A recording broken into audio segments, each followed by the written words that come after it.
Three. We're live. Good day, Whiskey brothers and sisters, and welcome to the Whiskey Books Club's 6th book review and the 2nd edition of this one right here.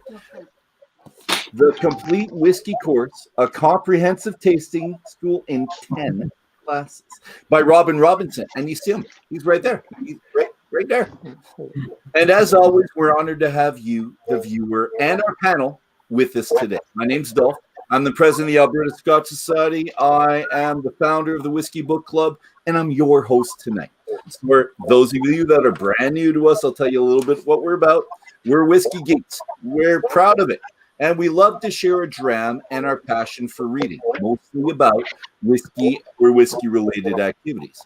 There's no other alcohol book club out there now, none, that delve so deeply into the subject like we do with these lovely authors right over there. That's it. That's us. So the choice of our 6th book, again, that one right there, is based on our desire to study whiskey on a grander scale.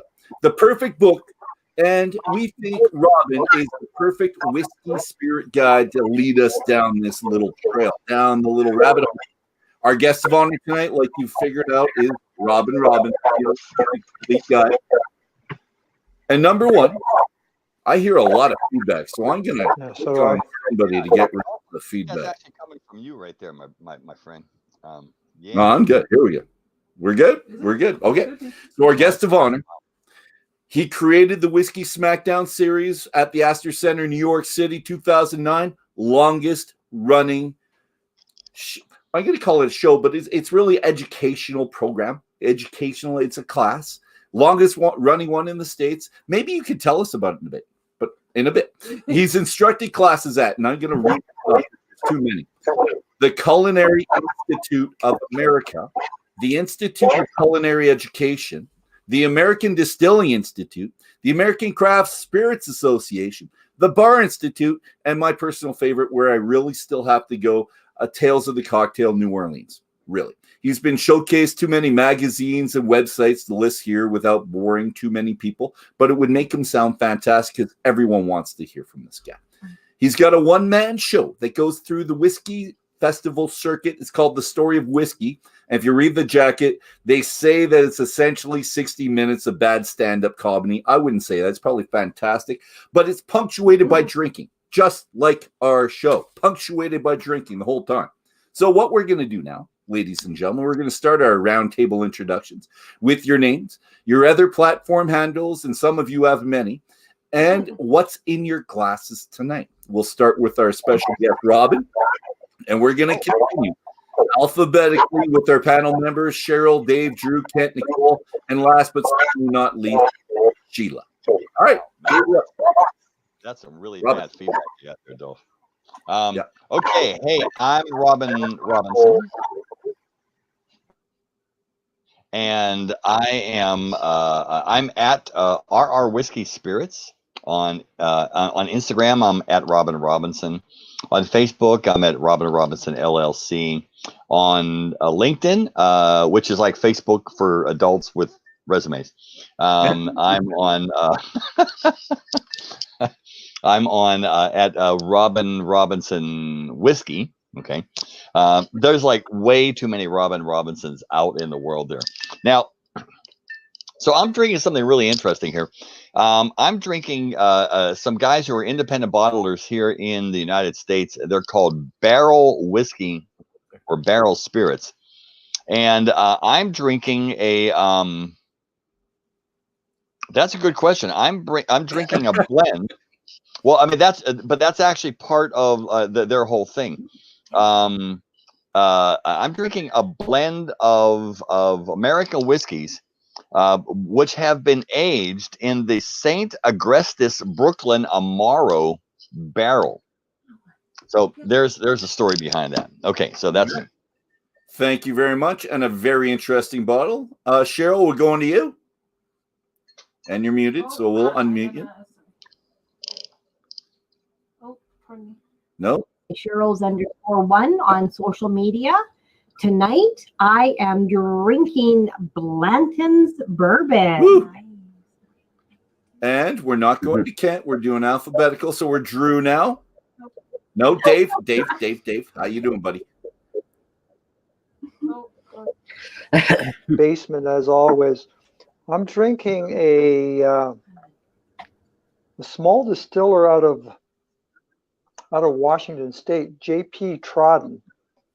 I bought it because there's only about 100 bottles of it in Canada. I thought I would save it, but I broke down and opened it up tonight. This is a special night. It's really good. Is. It's really good. And Drew. Oh, and you're drinking that. Plus, you're double fisting too? Well, I'm drinking one at a time, but yeah, both of them are going down. All right. Thank you very much, kind sir. Cheers. Over to Drew and Sheila. Drew? Hi, I'm Drew Semper, at Drew Semper on most of the platforms. And tonight I'm having a Boulevardier and a Woodford Double Oaked. Excellent. Beautiful. And let's go over here to Mr. Kent. And we're unmuting you. Okay, let's do this. Hi, my name is Kent. I go by Whiskey Ass, not Drew, but tonight I'm also running some Woodford Reserve and a little bit of a local here. Some Far October, very delicious local brew. Nice. Thank you very much. Over to Nick. Over to Nick. Hey everyone, I'm Nick. I go by Blackout Whiskey, and tonight I actually had to go raid a family member's cabinet for some Four Roses small batch. Nothing wrong with that. And a family member was her mother, and her mother would give her anything she wanted. So I think it's pretty good. I'll get. And next we're going to Sheila. Great minds think alike. I am Ann Coney on all the social medias. And I, too, have rated my stash for the Four Roses small batch. Was that your stash or someone else's stash? Oh, this is my stash. That's your stash. And this is an important thing for us, actually, for some of us, because if you've been in Canada for a while, you know very well that we haven't had Four Roses for probably a year and a half. And then this summer, we finally got the base model of the Four Roses, and the small batch just came back to us. I think this week was my first chance I could actually come to get it back. But I'm not drinking that because I've been spending too much money on whiskey. So I'm drinking the stuff that I already have. So step number one is Master's Keep Cornerstone, because I want a little bit of rye. So I got the Master's Keep Cornerstone. And then we're going to go on to, actually, no. We'll do the Clyde and Mays, I think, is the second one I'll go into and kind of go back and forth. And then I've got two for the after dram as well. It should work out really well. Anyway, it's a fun night. I'm really happy to be here. You got the Clyde Mays too. We have a friend that kind of pushed the Clyde Mays on us too. So it's good. I think probably 3 or 4 of us already have it. So it's recognizable by our friends on the panel. So I'm going to start with our first quote, and you know I like doing that. So here we go. Let's go to the quote. There we go. So here's the quote. Page 66 for those of you following around. The story of American whiskey, much like the story of America itself, it has a long arc. It goes through 1,000 fits and starts, and it has a crazy cast of characters. There's also a lot of myth wrapped around facts. And like America, it all began with immigrants. With each new generation adding to the process or the folly or the last. The twist, because there's always a twist, is that American whiskey was ultimately born of rum and rebellion, which is fantastic. Rum and rebellion sounds good. So we're going to get a couple immigrant questions later for Robin in reading this chapter, lesson 3. But it became apparent that you're either trained in humanities, Robin, or you're just a lover of history. So I need to know which one it is from you, because reading it seems like you went through the humanities at university like me. But anyways, there's the question. Well, yeah, I mean, I did. I mean, I started out like in a political science major, and I ended up being a theater major. So I kind of went through the whole. From the very beginning of my life, I've always been obsessed by one question and one question only. what was the genesis of this? What was the beginning of this? How did that start? And that, no matter what it is I encounter, I always try to, in my mind, what was the beginning? I mean, like, for example, who the fuck ate an artichoke the first time? Right? I mean, like, how did that happen? You know, right? I mean, what? I mean, because that was a painful experience for someone, right?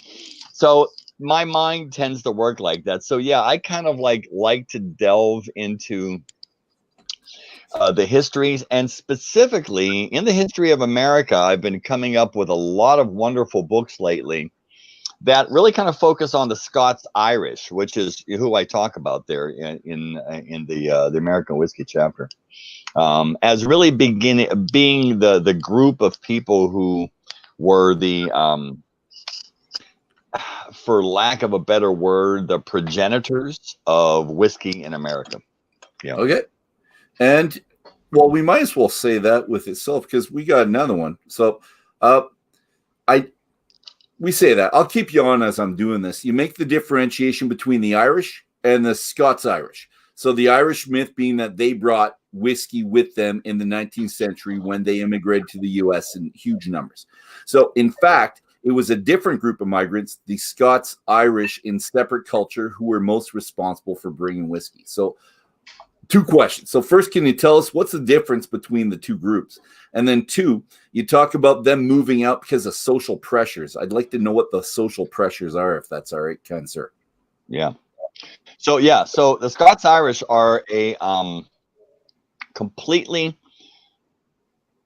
they don't even know that they're Scots-Irish, but it's essentially, it was the largest immigrant migration to the New World besides the English, right? So it was the English who came here to North America, settled both, southern, eastern Canada, and the United States.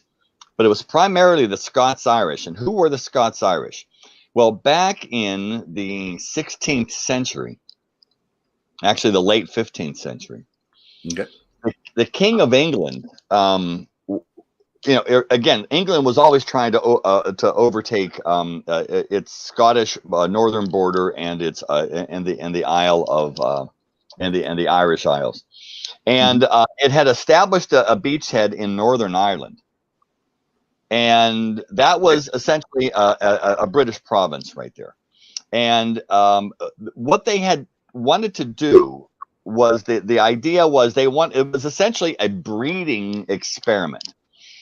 Because essentially, according to the English king, we can make a better Englishman out of these awful, horrible, and there was really nobody worse than the Lowland Scots at that time. They were really, I'm not even kidding you. I'm not even kidding you. And when you my heritage, buddy, it's all good. It's good. That's absolutely critical to understand.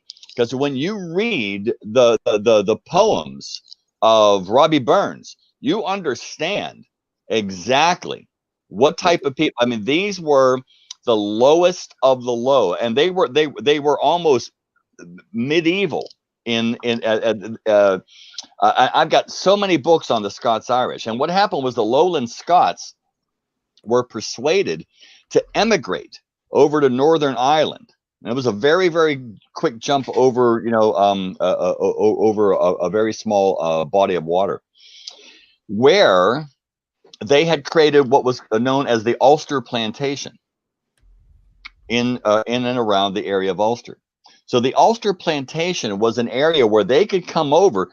Now, remember, one of the reasons the Lowland Scots were considered really the bottom of the bottom, because there was not the idea of land owning there. There was not the idea. They were all essentially the beginnings of what we now know as squatters. They were tenant farmers. They were scratch and subsist type of people. Their farming methods, and they were constantly in a state of warfare. They were constantly in a state of they weren't nomadic. No, they weren't nomadic at all. No, they were there, right? But it's as if none of the present day ways. Like, for example, they didn't have they were always in a constant state of warfare with each other, so that they never had a sense of communality in order to kind of even bring the crops in. They end up all having to do it, each one individually. And so there was no sense of that communal help for each other. Their adaptation of technology was like way back in the 12th century. So what happened was they were barely subsistence people, and so they were then persuaded then to emigrate to Northern Ireland, to the Ulster plantation, where they were set up again it was still a landlord scenario, but they were set up to actually and Northern Ireland was like fantastic. It was green, it was fertile.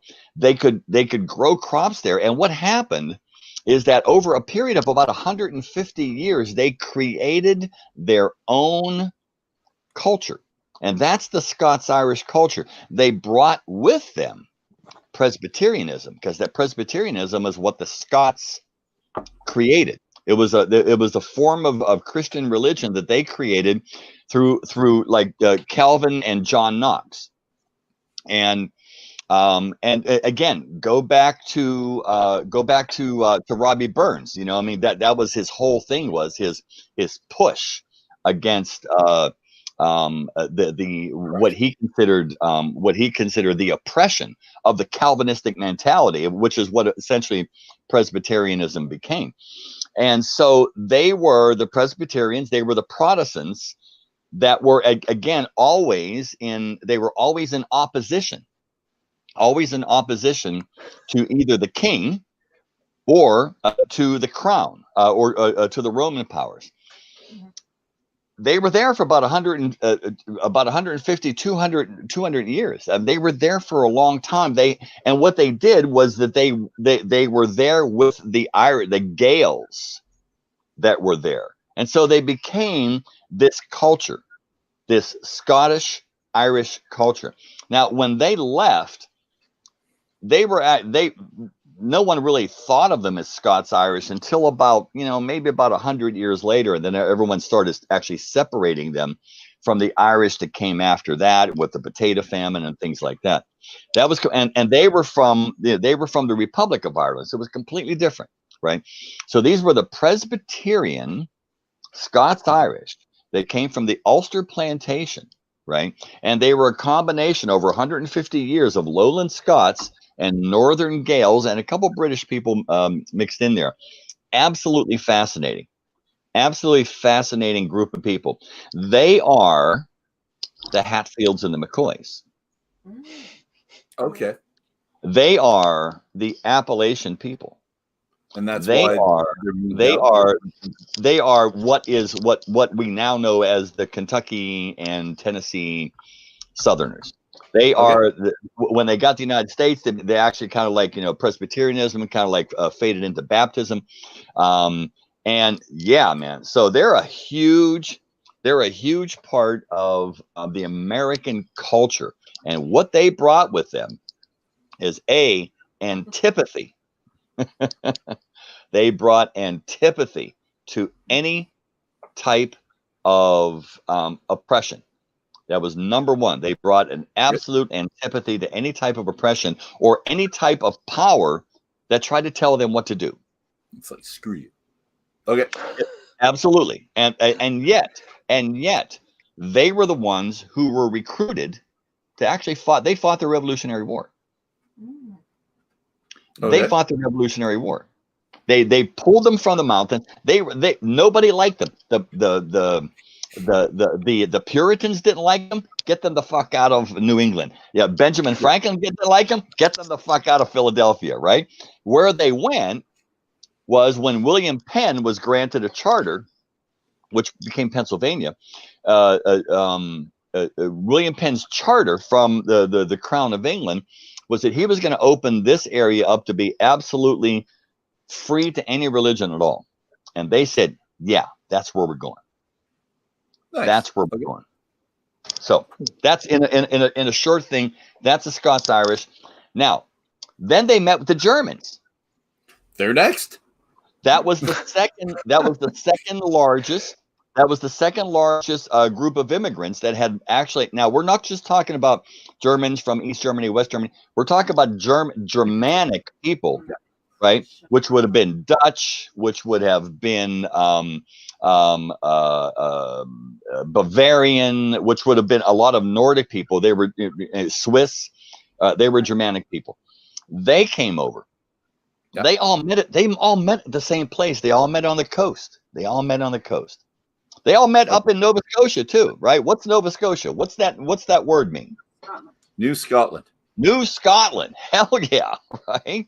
So yeah. So and what was important over there was, what did the British own? Well, the British owned everything. Shipbuilding and the rum trade. Yeah. The rum trade. And that's where you talk about the rum. And because the British owned the sugar trade. They actually owned the sugar trade, and then the rum trade was really the byproduct of the sugar trade.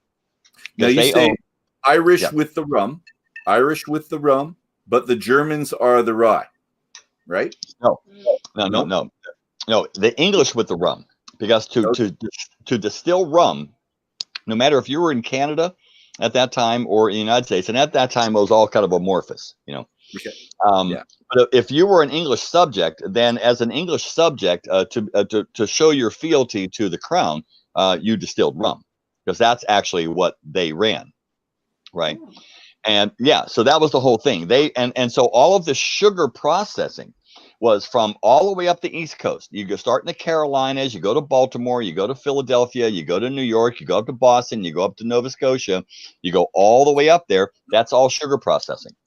Yeah. And the byproduct of sugar is molasses. That's rum. Everything started with rum. Canada started with rum, right? Yep. And the United States started with rum as well. We're not as early as you guys with the rum, but that's pretty good. I do want to ask about the Germans, because you talk about their importance, and we see it with beer, we see it in the rye, we see it. But why does it? Maybe it's just I haven't been around the right groups, but why is there no gigantic Oktoberfest festivals like we have here in Kitchener, which used to be called New Berlin, right? You don't see? Oh, there are. There absolutely are. But the other thing there was something about the American character that I think is different than the Canadian character, is that the whole idea of the American character was to assimilate immediately. And then in doing so, there is a shedding off of a cultural background and yet keeping it. Now, I can tell you, like, for example, and you can tell by the name Robin Robinson that I'm half Syrian, right? Because that's pretty obvious, right? It's obvious to anybody. If you don't know that, there's something wrong. Yeah, but figure that out. I mean, right? But I grew up in a Middle Eastern family, so my mother's my maternal grandparents were both emigres from Syria, and so I grew up, and I grew up adopting their culture, not the Robinson culture, which was essentially Scots-Irish. So I adopted the Middle Eastern culture, and I can tell you that, for example, I mean, all of their children, of which my mother was one of 11, right? They were all born in the United States. They were all given English names, and none of them, unfortunately, spoke Arabic. And that was terrible. Now think about that. None of them, because they were encouraged, you're in America, you're an American, you speak English. You don't, and then so Arabic belonged to the first generation. They belong to my grandparents, right? And they spoke Arabic, and my grandmother was bilingual. My grandfather, I never heard him speak a word of English my entire life when I was a kid, right? But we had the food, we had the culture, we had the religion that came with it as well. But everything else was suppressed, and that was a typical American thing. Like, we had all of that immigration through Ellis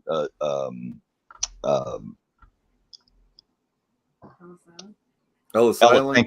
Thank you. Ellis Island, where everyone's name got changed. Everyone's name got because changed. They couldn't pronounce them, so they change it on them. That's exactly right.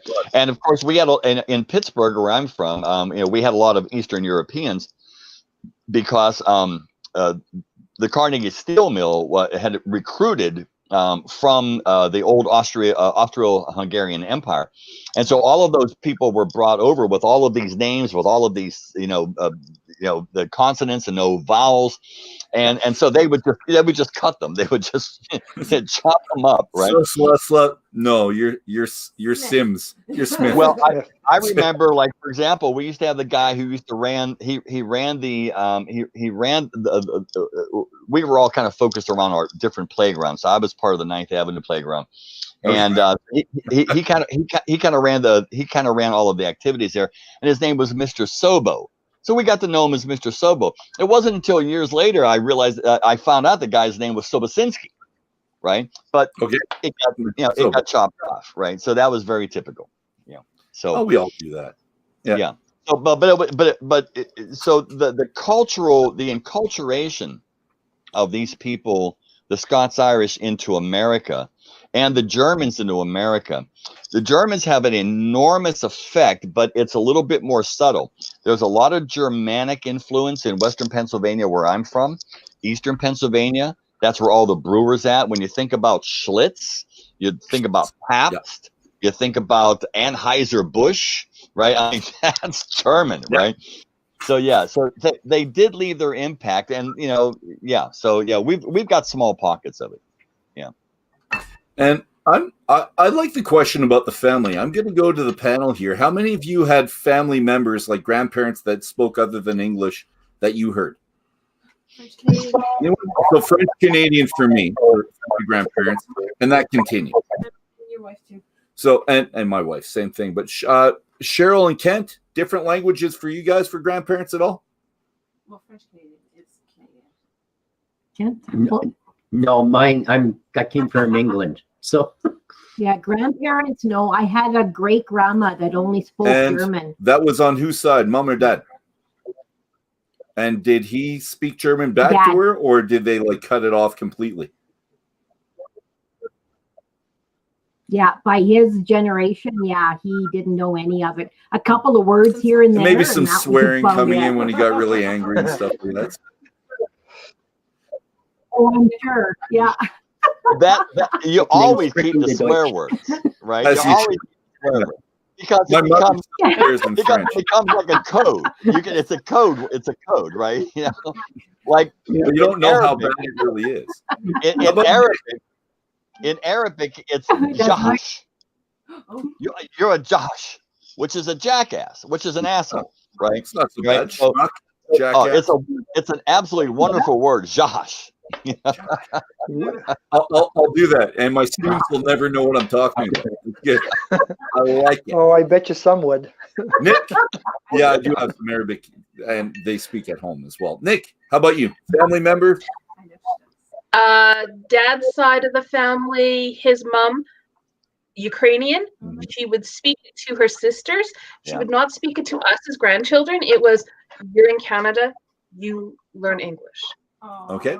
And even though we're not a melting pot, we're supposed to be a mosaic. It still happened for most families like that too. And I'm not going to say most families because I'm going to still hear from Drew and Sheila. Sheila will tell me if the Scottish accent ever subsided in her family. No, the Gaelic. Or Gaelic. Yeah. Did that continue? Well, the Scots was really strong because my mom still has a horribly strong accent. My dad, we always had to translate for him, even if he was ordering a burger. So they never lost it, and none of mom's siblings that are here have ever really lost it. My grandparents both passed away when I was quite young, so I don't really remember if they spoke anything other than heavy, thick Scots. Scots is its own dialect. So Sheila, can I ask you a question? There's words of praise. So can I ask you a question? So what part of Scotland were they from? My dad was a Ouija, so he was from Glasgow. Okay. And my mom was from Glasgow, but his family. Okay, so let me ask you this: did anyone ever command you when you were a child to red up your room? No, but my mom asked Drew to knock her up in the morning, and she was very freaked out by that. There you go. So I did have to explain what. So there's a couple phraseologies in Pittsburgh, in Western Pennsylvania. We have a phrase that nobody else uses else in the world, which is the red up, right? So company's coming, so I got to red up. I got to red up the house. Oh, got it. You're getting ready, or you're reading up. Which one? I'm getting it ready, right? And so, growing up in Pittsburgh, this was just like, you read up the room. It's slippy outside. I'm going downtown. We're gonna go watch the Stillers play. Don't go near the roses because the Jaggers will cut you. We had all of these kind of phraseologies, right? And so I leave Pittsburgh when I'm like, I graduate from college, and I'm like saying these things, and people are looking at me like I got like 7 eyes on my head, right?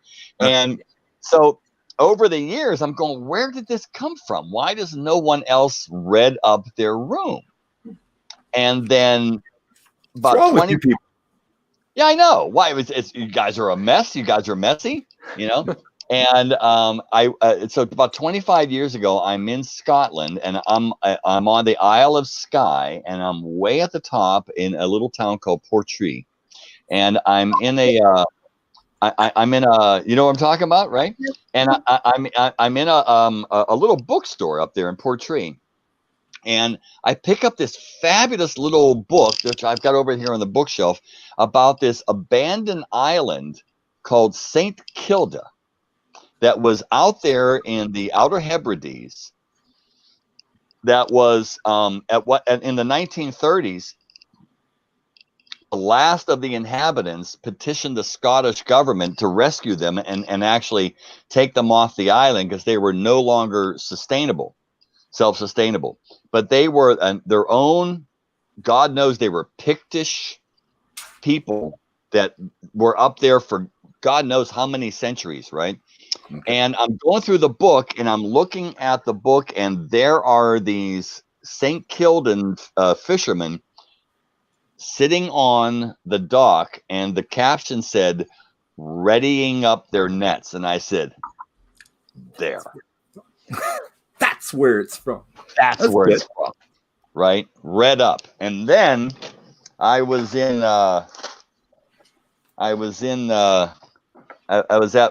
like one of some distillery. What was it? Dingston Distillery, and I found this Scott's Dictionary. Okay, and the definition.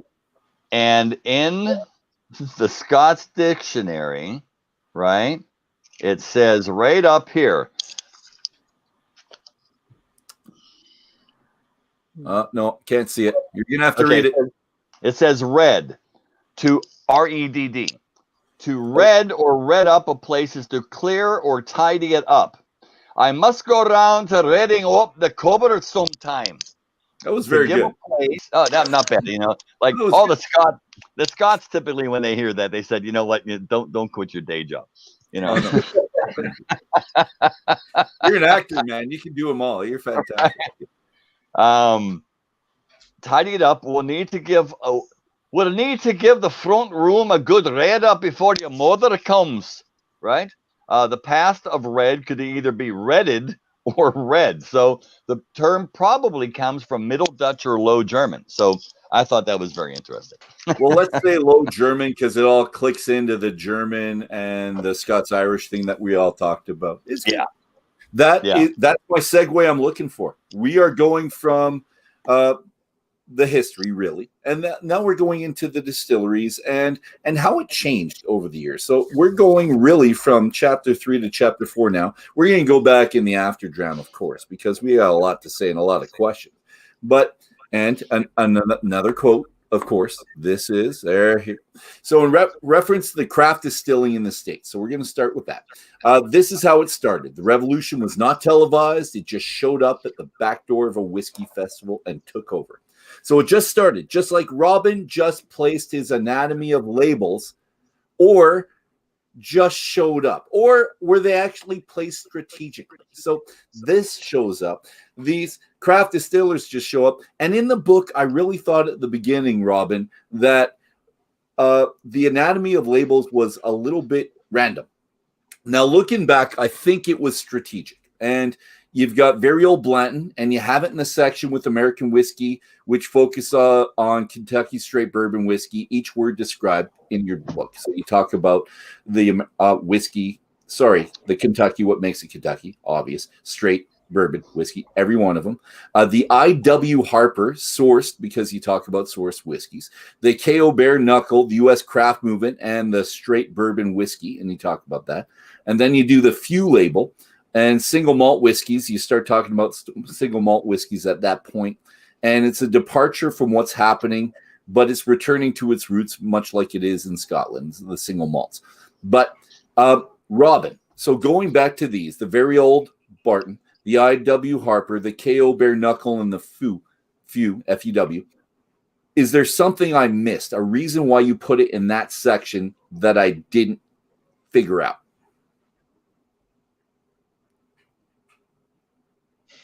Maybe not. All right, let's go to the next question there. Why did you put Jack Daniels where you put Jack Daniels? Because I was looking for, that's the first one. And that's okay. Wait. First of all, you got to help me out. What page are we talking about? No, chapter 3. We are in chapter 3. No, let's. Okay, we're in. So Jack Daniels is the first label that. 19 okay, so, is Jack Daniels. Okay, so we're in the American whiskey, right?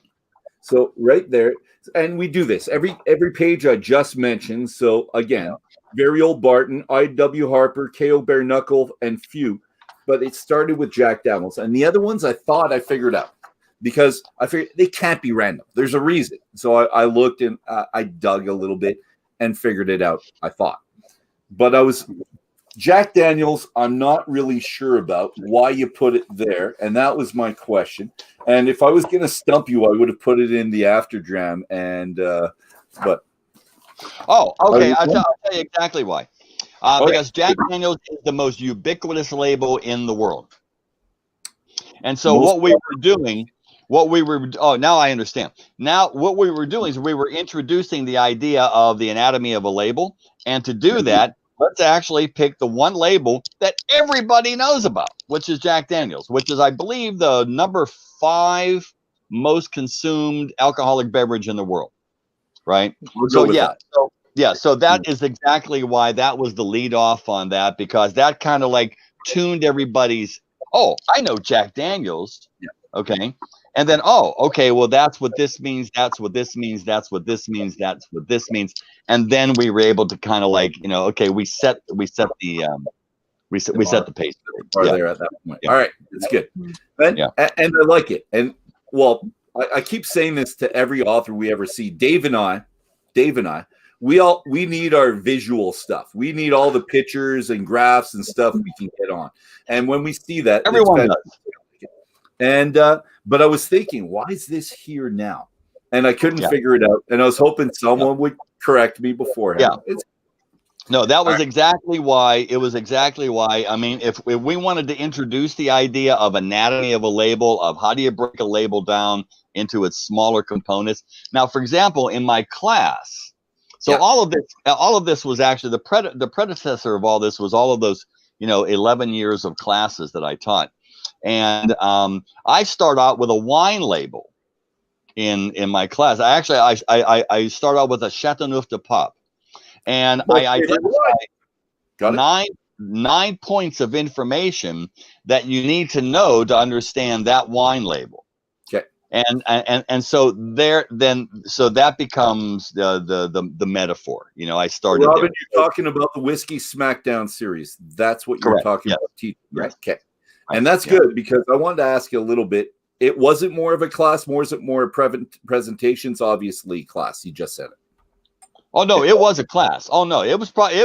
I quite honestly, and I'm gonna toot my own horn on this. Someone should. For 11 years, I sold this class out, every class for 11 years. Okay, so there were 36 standard seats. Yep. And we all and many times we had overflow, right? And the reason is because I wasn't taking it seriously. It was a goof. It You're was having fun. 120 minutes of bad stand-up comedy, punctuated by drinking. For drinking. You know, And yeah, you did one with your daughter too. I think I looked into it and I saw a father-daughter one just this year. yeah, we did that. Actually, it was Father's Day last year, 2019. Okay. And yeah, so my daughter is in the industry, so she works for an American company called Hodling and Co. out of San Francisco. They are they're distributors, and they are agents, and they also make like Old Potrero rye and Junipero gin.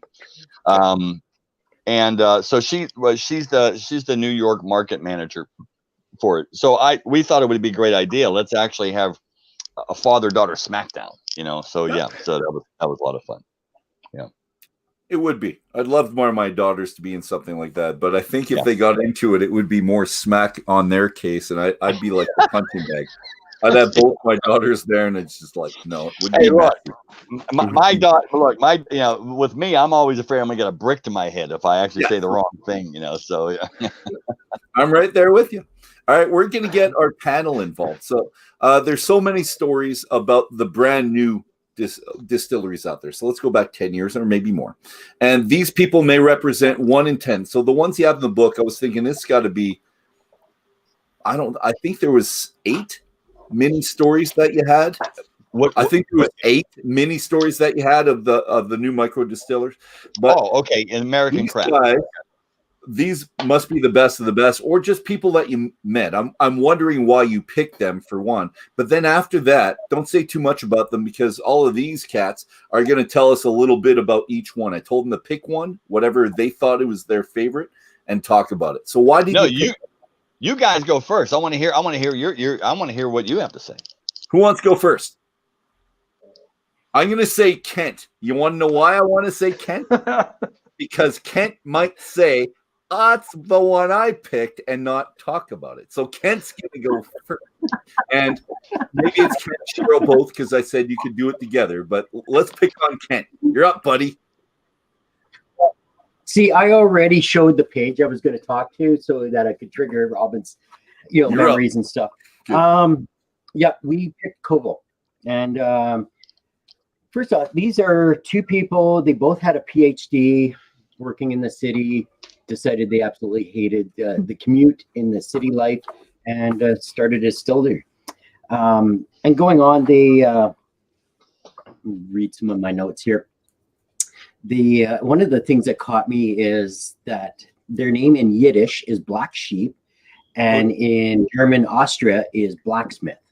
So, and they both kind of came down that line, especially on his side of things. His family and stuff back in Germany were distillers already, so he was able to pull a lot of knowledge from his family. And I really laughed because they're sitting around a family supper one day, and her sister said, they're drinking some sherry, and her sister says, "Too bad we couldn't get good sherry like this in the U.S." And it just kind of put the seed down for them. And they're like, he goes off into the tangent, much like we hear, our local distillers here, and they're talking about the process and stuff, about how it's done this way and that way. And she says, you should just do that. And so they started this distillery. One of the cool things that I like about it is that they were finding themselves on the phone talking to people wanting to start distilleries day in, day out, day out. So they said, you know what, let's just start up another company and help all these people. And they've helped over 200 distillers start a company, which, you think about it, they're literally helping their competition start up against them. And I thought that was kind of cool. That is cool. And we had 2 guys like that here in Canada. Do you remember the guys in Ontario that did that for everyone around them? Starts with S. Yes. Last Straw? No. Last Straw learned from these guys. Stillwater. Stillwater. Yes. Stillwater. The Barry and Barry. Barry and Barry. Yeah. Oh yeah. Oh yeah. They did the exact same thing in teaching. So, Ken, can you show the picture of them again, please, for me? Oh, you're froze that's just Robert, a little. Oh, there we go. Yeah, that's Robert and Sona. Good stuff. All right. Good job, guys. Fantastic. Oh, sorry. Is that both of yours? I should ask. Cheryl, Yes. do you have it? Yeah, we agreed on the same story. It was just kind of cool how they used the family passion and traditions and brought it forward. It was kind of neat. Yeah, and not to mention in 2015, which is pretty much when they first putting everything out to market. They've been 7 years in business. They won a double gold that year. Nice. Yeah. All right, that's good. Good Good way. Yeah. Nick, Drew, Sheila, and Dave. Who's up next? There, Dave. you're up, but Sure. I'm thinking Kind you of- might pick the one I wanted. We'll Well, see. I don't know. Cool story going on what Kent was talking about. I actually met the owner of Colville at a brewery right around the corner, basically in the same warehouse in Chicago one day, but I knew nothing about distilling. So we chit-chatted for a few minutes and I got some beer and went on my way. Now I wish I would have talked to the guy a little more. Aw. So I picked the Anchor Steam distillery, which is the old Potrero, which Robin just talked about. And I picked that one because Fritz Maytag back in '65 bought the Anchor Steam, and he's kind of the father of the craft brewing. And then he went into distilling back in '93 and sort of started I'm going to call him the father of craft distilling. At that time, there was no pot distilled whiskey, and he started pot distilling. And yeah, that's my guy. That's your guy. Yeah. Well, Yeah. I had- Maytag's a trip, man. Yeah. Yeah, and I kicked myself for not going to the distillery, to the brewery or the distillery when I was there for the craft brewers conference a number of years ago. Perfect. Thank you, kind sir. And it's not the one I thought you were going to pick. Okay, that's good. Drew, Sheila, All right. one each or the same? Same. Okay. Let's focus. Same because I voted him into it because he didn't do his homework. I completely misunderstood your instruction. So I did. You wouldn't be the first. Yeah. So my homework was not done to the project that you wanted. I completely different. He gets a zero. Well, you have the camera now. You do whatever you want. It could be a strip for all I care. You go ahead. So, so Sheila chose for us of Copper Fox. So the Oh, I like that one. Rick Wasman, who was an insurance salesman in the 90s, who went to a Scotch classic malt tasting and fell in love with the smokiness and everything else. And as a kid, the story was that he could tell what type of wood was burned from the smell of the smoke. So whether it was, birch apple, maple, all the rest, and couldn't find any American whiskey that created the smokiness. So he decided to make his own a Copper Fox and went to Scotland and was mentored by Jim McEwen at Bowmore and in Islay. And made his someone with a passion, just pushing it to the next degree, right? Yeah, I love that. I really liked it because it reminded me a little bit about what they do at Compass Box, because he actually infuses his whiskey with bags of wood chips. So he roasts applewood or oak chips and then infuses it into the liquid. And then the other thing that he does is when he was over following Jim McEwen's mentoring, when Jim McEwen was at Bowmore at the time. So we know he did time at Ardbeg as well. I think it was Ardbeg that he left at the end. But he learned how to malt on the malt floor. So when he came back to the US and he opened up Copper Fox, he actually started his own malt flour and malts his own barley. So he takes his whiskey kind of to the next level that way as well. So that was really intriguing to me. So now I want to try and get my hands on a bottle of it. Yeah.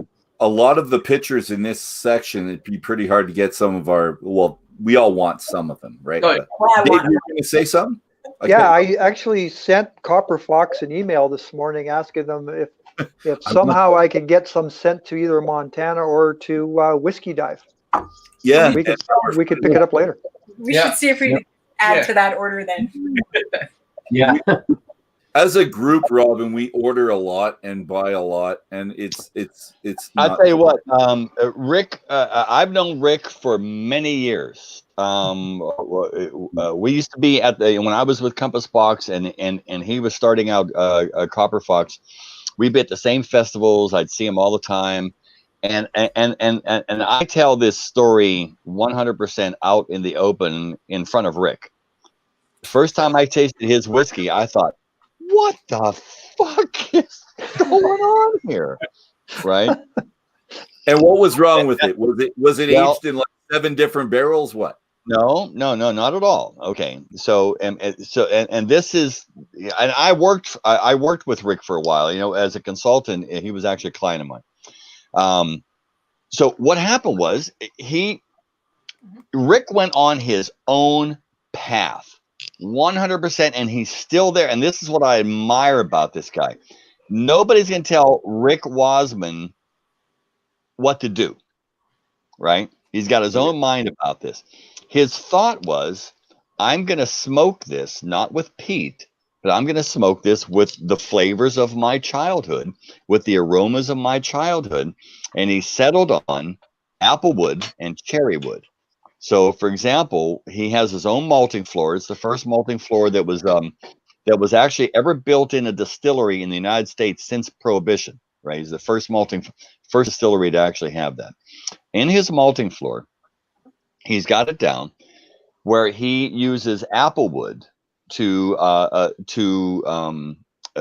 malt the barley. Okay, and then he puts the pot stilled whiskey into 53-gallon used barrels. Okay, so he's doing it very much like Scott, used barrels. But he does them in a palletized, right? So they're sitting heads up. He cuts a little door, and then he has a tea bag of toasted applewood and cherrywood, and he puts that in the barrel, and that's what flavors the whiskey as it goes through. Now, in the beginning, he just didn't have that right. And so it became overly tannic. And it was kind of like, whoa, Jesus, right? And years later, Rick calls me up and he goes, hey, I hear you're not with Compass Box anymore and you're a consultant now. I said, yeah. He goes, man, let's talk. And I'm thinking, oh, shit, how do I get out of truth, this? Robin, just give him the truth, man. Yeah, I'm thinking, you know, okay, Rick, I'll tell you what. Let me come down and let me take a look at the operation. So I come down to Virginia, and he pours me a glass of whiskey, and we're walking around, and I'm sipping the whiskey, and I'm going, what the fuck? I said, Rick, what did you do?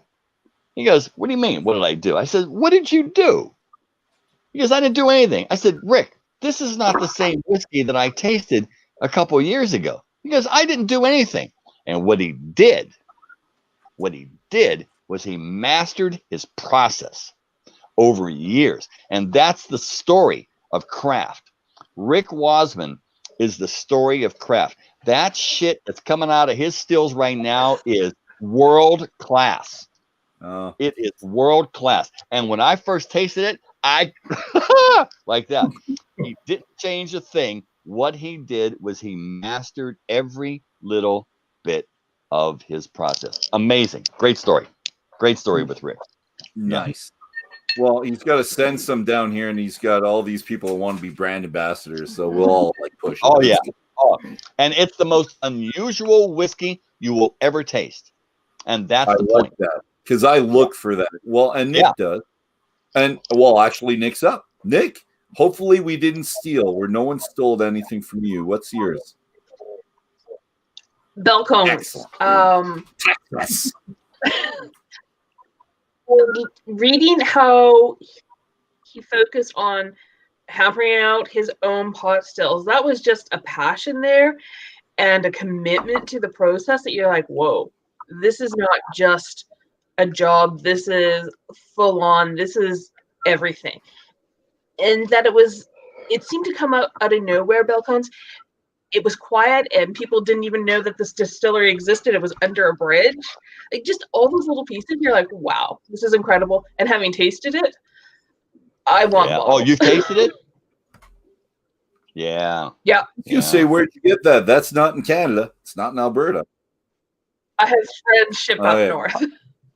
We have I a got friend one. that just found something. It was an independent bottler that did some balcones at the Kingston Wine Market, and she put that online, and I was envious. I was, because I wanted to try it for a while. Thing is, you hear about these things over a long period of time when you're in the industry, and in Alberta, we're great. We get stuff that people don't because of how things are set up within our government. Yeah, like And some Alberta Super Premium, which is what I'm looking for right now. You know. I'll give you.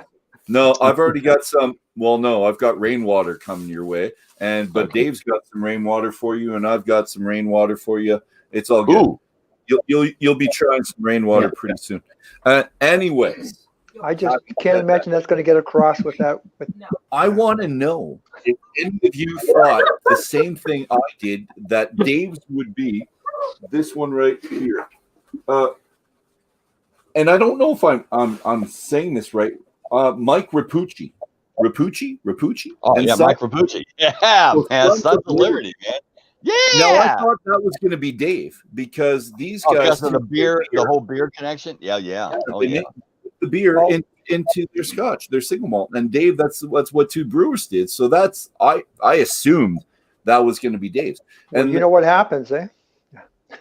no, When you assume, it's an ass at you and me. Yeah. You assume I you am an can't. ass, and I'll pick that. I'll take that up. No, the ass is over there. I'm sorry. And I've got the Mike glass picked, to prove it. Yeah, Mike. Yeah. They I am now your- actually, you know what they've done? They've actually kind of like they've actually put the whiskey aside. The whiskey's secondary now. Now they're all brewers. Yeah. Really? They're Oh, mostly well, brewers now. Yeah. See, the And other one, like, There's a lot of money in beer right now, and there's a question I wanted to ask you in the after dram later as well. But that was mine because of that link, and I love the link between beer and the whiskey industry, and I like it when it comes together.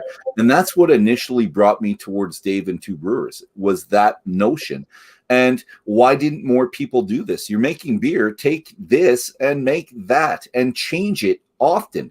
And they're on number 24 right now. And I tried the 24th from Two Brewers, not last night, the night before that Dave gave me. And that's fantastic. So a little bit of that rainwater's going down your way as well, Robin. So, but what I'm going to do, guys, really quick, we've got like 2 minutes. Robin, is there anything that you would like to bring up, like a favorite, before we sign off and go on to the after draft?